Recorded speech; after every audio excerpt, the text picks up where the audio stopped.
Hi everyone, welcome to Get Ready and Get Weird with Marcella. I am Marcella. This video was weird.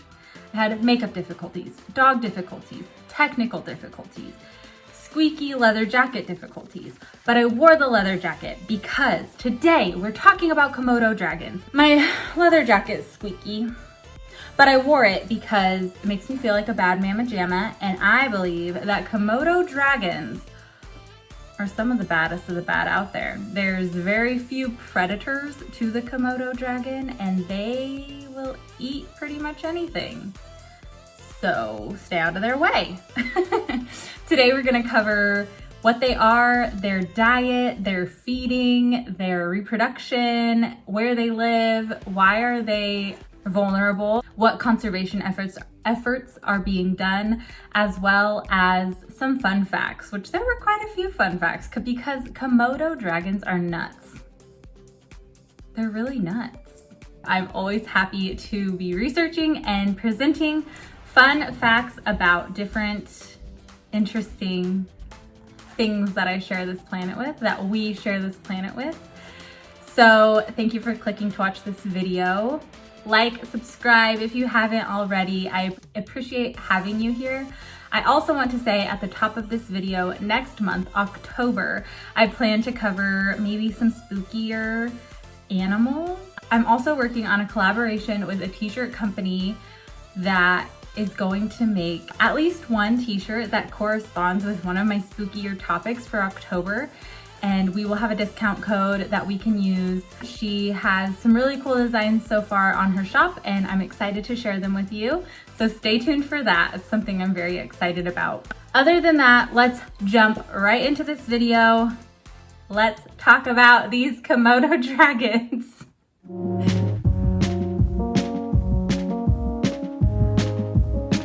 Hello everyone, I'm here with my clean face, ready to talk to you about Komodo dragons. Komodo dragons are total bad mama jammas. They're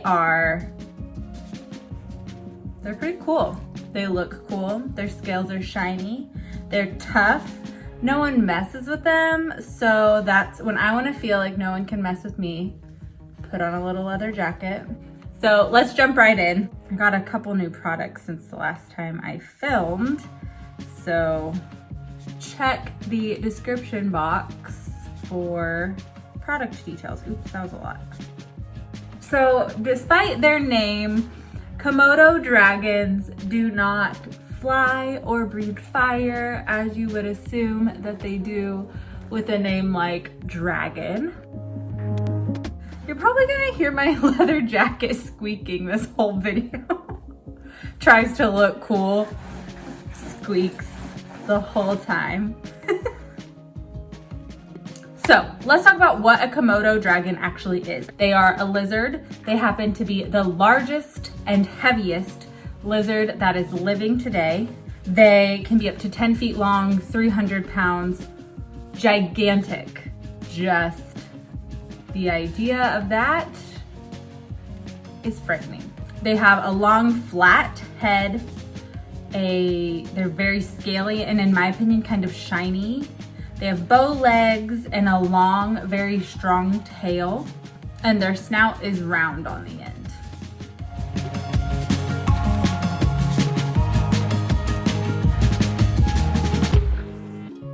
I knew I had some pimples down here. I just couldn't see them from that far away. All right, so where do these dragons live? These dragons live in Indonesia exclusively. I'll talk about it in the fun facts part of this video, but they actually believe that Komodo dragons originated on Australia, on the continent of Australia. They have inhabited Indonesia for millions of years, and they prefer the tropical island climate, the parts of Indonesia that are more tropical, but it can thrive in any part of the island. They also can walk for up to 7 miles a day, but they usually only do that if they're like trailing a meal, some prey. So they normally will stay very close to wherever they hatch, so the valley that they hatched in, and don't venture too far. They're not trying to see the world, see the sights. They are homebodies. On these islands that they inhabit, the Komodo dragon is not really anyone's prey. They are the dominant predator. They are kings of the jungle, if you ask me. And as the main predator of the island, they will eat almost anything. A lot of times, Komodo dragons actually scavenge. So while they are great hunters and can trail a meal after biting it for miles, they can also take down huge prey. They prefer going the easy way and scavenging for an already dead meal, something that just is already dead. Besides scavenging, they can also eat water buffalo. That's probably on the bigger end of the spectrum of what they would eat, as well as deer, pigs, and other smaller dragons. So they are cannibalistic. There was some debate until recently about whether or not Komodo dragons were venomous, or if their their bites were so deadly and dangerous because of the amount of bacteria in their saliva.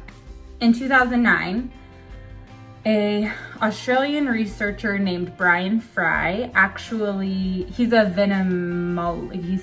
researcher of venom. He studies venom specifically.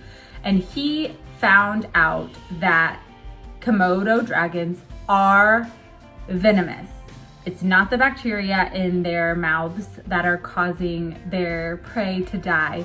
It is venom. The venom lowers blood pressure, decreases clotting, you bleed out, you go into shock, you, hopefully not actually, you or I, the prey, the meal, the victim of the Komodo dragon is who would experience this awful venom experience. So hopefully none of us, I don't know why I said that. So sorry, I didn't mean it. So for the makeup look today, just like I am with my leather jacket, I'm going to kind of try to go kind of hardcore. I might attempt a cut crease, although I've never done one, so it might be smarter not to. We'll see. Anyway, Brian Fry, the Australian venom researcher, did conclude that Komodo dragons are venomous after many years of debate and many people believing that Komodo dragons were not venomous, but that their saliva just had a lot of bacteria in it. So they are venomous. Good to know. The way that a Komodo dragon takes down its prey is by using its huge shark-like serrated fangs.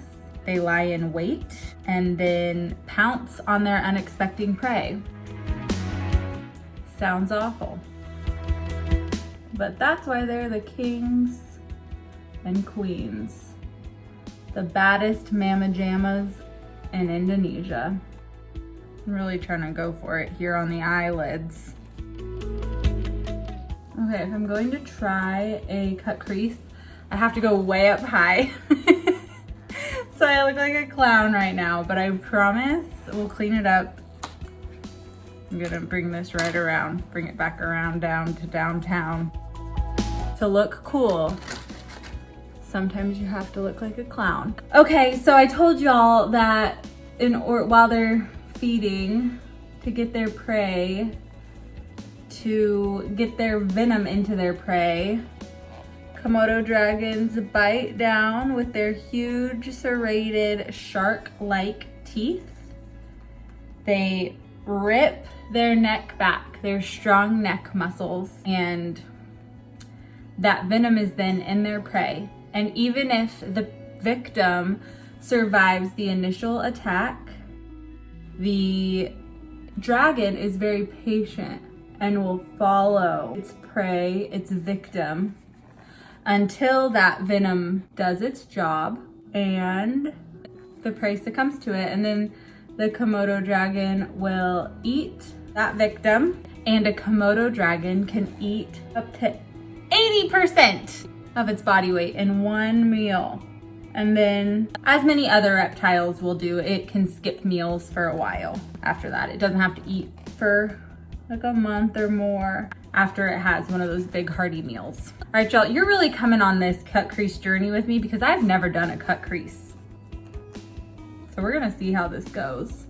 I'm not making any promises to y'all or myself or Komodo dragons today. We might end up look like a Komodo dragon. Komodo dragon. Komodo don't do a cut crease for the first time on camera. Okay, here we go. All right, I feel like I can kind of work with this shape now. It's a little less daunting. Watches one tutorial, thinks that she's a pro. It's me. Send me Komodo dragon power. I don't think I'm like precise enough. Y'all know who I feel like in this leather jacket? That one SpongeBob episode where he's like squeaking with every step. That squeaking is gonna drive us all crazy. Sounds like I'm wearing a latex bodysuit or something. All right, this is what we've got. This is what we're working with.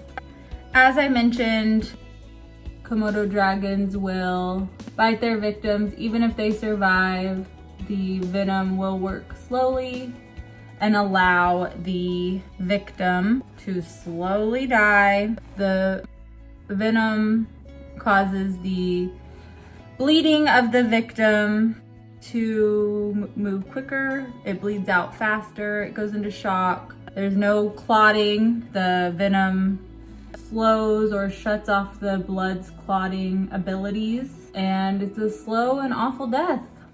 Pretty sad, pretty gross, pretty awful to think about. I don't know what I'm doing. I guess we're gonna find out. All right, moving on to their reproduction habits. Once a year, the female dragons will release a scent. This is when they're ready to reproduce. They have a scent in their poop that inspires the male dragons to follow her and mate with her. She lays about 30 eggs underground, and that's that. So once a year, that is how that happens. Males, of course, will sometimes wrestle for the opportunity to mate with a single female. The 30 or so eggs that the female lays hatch about 8 months later. Then there's some new baby Komodos. Like I mentioned, they do sometimes snack on their young. So hopefully those babies can make it to adulthood. Okay, y'all, I'm gonna try something kind of weird, but I guess that's what the title of this channel is. Get ready and get weird. So I'm gonna put some black glitter. This could be a mistake. I don't know what I'm doing. It's probably a mistake. I regret my decision already. Oh no. Ooh, good thing it's almost Halloween. Told y'all, might end up looking wild on this one. Really going for it and failing on this one, y'all. I should have done black where I did orange and then orange here, like a brownie orange on the inside. We'll see what we can do. Oh my gosh, y'all. So this is how my face looks right now. We're gonna see what we can do. I'm panicking. Blending might help.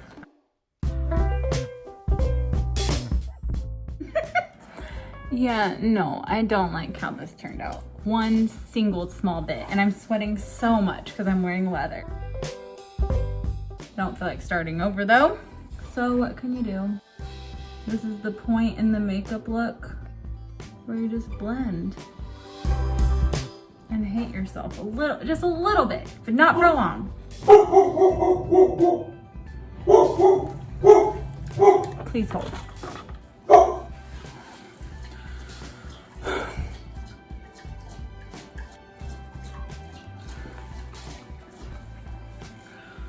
Okay, so not only do I hate how my makeup looks, my dog is barking and drinking water and scratching and needs a lot of attention right now.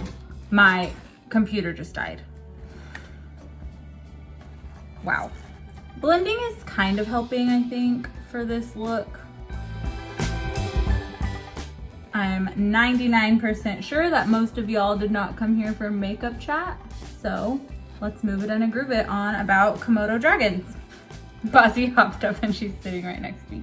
Hello, that was a good yawn, you little noodle. Do you like my makeup? Yeah, it's pretty ugly. We were talking about reproduction before. So many things went wrong. So I said that once a year, females and males get together to mate and females lay the eggs. 8 months later, there's a whole new generation of dragons. Let's say no males come around because dragons are vulnerable.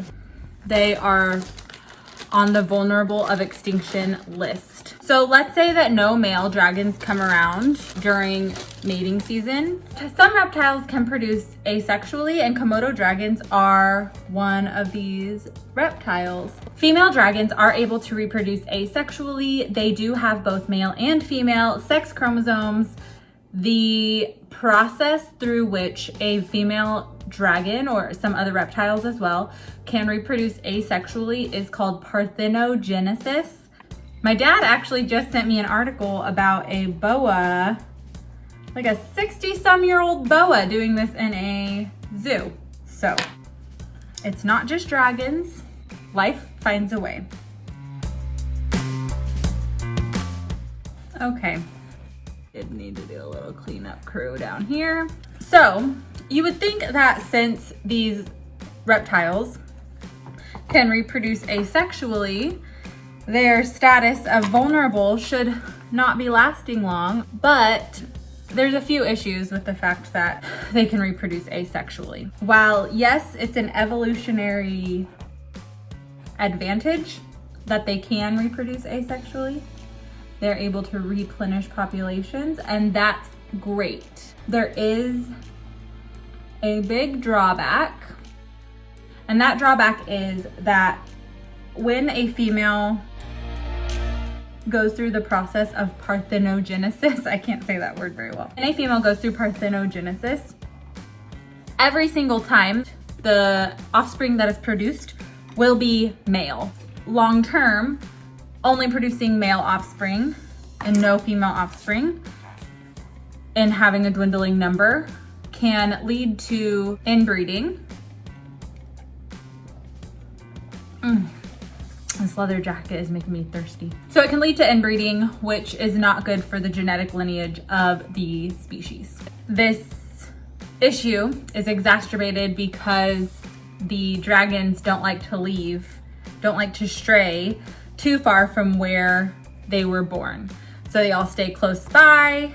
The only females around are the females who reproduced asexually and produced sons, and so then the only males around are their sons, which just is not good for the old gene pool, if you know what I mean. So while it is an evolutionary advantage, and in my opinion, completely amazing that reptiles can reproduce asexually, It blew my mind when I found that out. It can also be a disadvantage or have, in this case, a significant drawback.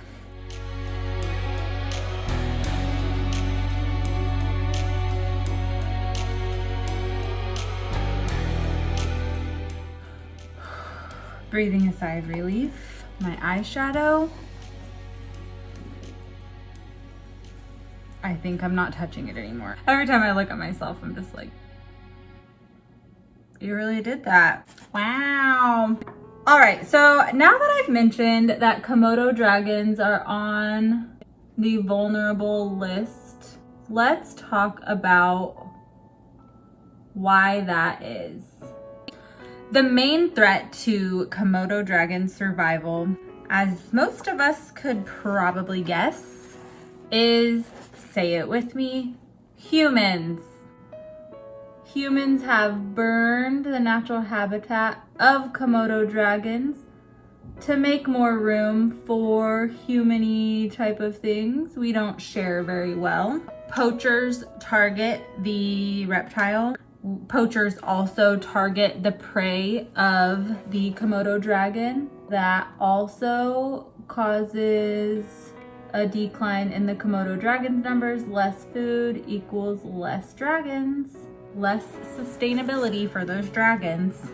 Tourists also cause a ruckus for these dragons. They offer food handouts and disrupt the natural mating process for the dragons. And this tourism issue became so serious that Indonesia considered a temporary close of Komodo Island, which is where the Komodo dragons, majority of the Komodo dragons live, and it's also a hot tourism spot. This would help the Komodo dragons by not having the tourists around, but tourism is important to the local economy. As you can imagine, it's a huge moneymaker for Indonesia, and visiting Komodo Island is a big draw for tourists. So it's kind of a double-edged sword. Let the tourists come, and yeah, humans will make more money, and those people who live there and make their livelihoods off of the tourists need that. Completely understandable. No judgment. That's how you survive. That's your life. But it would be much better for the dragons if we completely stopped with tourism, at least temporarily, as they suggested. Moment of truth. I will say, magnetic falsies have changed the game. No glue. Thank you. I should be their spokesperson. Okay, back to the dragons. So I've talked about how their numbers are dwindling. They are at risk. They are vulnerable to extinction. And I've talked about some of the things that impact that. There are conservation efforts, of course. In 1980, Indonesia established the Komodo National Park. It not only protects the Komodo dragon, but it also protects the other animals who live in a similar habitat, live on this refuge. So lots of the prey of the dragons. Also many marine wildlife species like whales, sea turtles, dolphins live in this 700 square mile refuge that was created to help conserve the dragon's environment.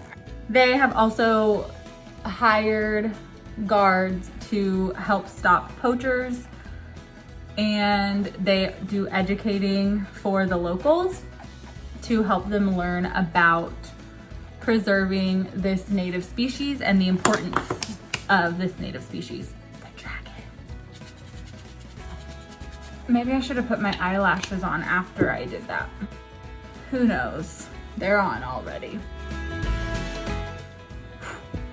All right, let's finish up this situation that I've created with a lip and some fun facts. You heard it here first, people. Fun facts. I mentioned that Komodo dragons normally hide and wait for their prey to walk by when they then lunge at them. That is true, but Komodo dragons can reach speeds up to 13 miles per hour, but that is not a sustainable speed for them with their little cute short bow legs.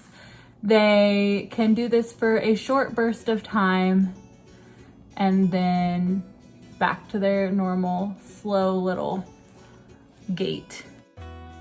Also, if they feel threatened, they can run, like I mentioned, but also in order to run faster, they will empty out their stomach to lighten their load that they have to carry around. So cool, gross, awesome. I mentioned that Komodo dragons were originally from Australia, and that is true. The fossil records show that Komodo dragons were originally in Australia, and they made their way to Indonesia 900,000 years ago. They disappeared from Australia around 50,000 years ago. This disappearance of Komodo dragons does line up pretty nicely with the time that humans arrived on the continent of Australia. Komodo dragons have very impressive armor. Underneath their skin, there's thousands of tiny little bones. In 2019, a group of researchers studied these. They're actually small bony deposits underneath the skin called osteoderms, and they are not born with these osteoderms. Studying these small bony deposits can actually tell you how old a Komodo dragon is, similar to the rings on a tree. So as a Komodo dragon gets older, its armor becomes stronger and stronger with more and more of these tiny little bones to protect their skin. What is this armor protecting Komodo dragons from, we may ask? They only really need to be protected from other dragons. So the older the dragon, the less likely the other dragons will bite through their armor because their armor is so strong. Last two fun facts. Komodo dragons are infamous for grave robbing. So if you are a human who lives near Komodo dragons, likely in Indonesia, because hello, that's where they live, they have actually started to practice different burial techniques for their dead because Komodo dragons are scavengers, like I said. They will sniff out with their very awesome sense of smell a corpse or meat in their eyes from miles away. And so it is not uncommon for a Komodo dragon to go into a cemetery, a burial area, and eat the people, eat the corpses. Happy almost Halloween with that one because ooh, heebie-jeebies.